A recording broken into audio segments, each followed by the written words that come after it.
এখন আমরা দেখতে পাচ্ছি মুখ্যমন্ত্রীর কনভয় কিন্তু একেবারে বিধানসভার গেট পর্যন্ত গেল এবং সেই কনভয় থেকে নেবে মুখ্যমন্ত্রী হেঁটে আসছেন, তাকে গার্ড অব অনার দেওয়া হবে।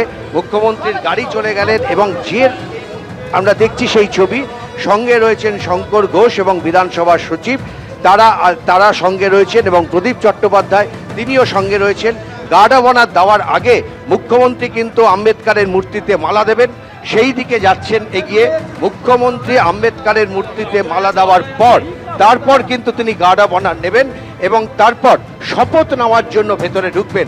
আমরা দেখতে পাচ্ছি মুখ্যমন্ত্রী কিন্তু এগিয়ে যাচ্ছেন, এখানে মুখ্যমন্ত্রী কিন্তু এগিয়ে যাচ্ছেন এবং মুখ্যমন্ত্রী এই মুহূর্তে রয়েছেন আম্বেদকরের মূর্তির সামনে, সেখানে কিন্তু তিনি প্রথমে ফুল দেবেন এবং তার সঙ্গে শঙ্কর ঘোষ রয়েছেন এবং আমরা দেখতে পাচ্ছি সচিব রয়েছেন, তারা শ্রদ্ধা জানাচ্ছেন আম্বেদকরের মূর্তির সামনে। আম্বেদকরের মূর্তিতে শ্রদ্ধা জানিয়ে তিনি যাবেন এবং তারপরে তাকে গার্ড অব অনার দেওয়া হবে। এর আগে বহুবার এই আম্বেদকরের মূর্তির সামনেই কিন্তু প্রতিবাদ স্থল বেছে নিয়েছিলেন যখন বিরোধী দলনেতা হিসাবে শুভেন্দু অধিকারী ছিলেন,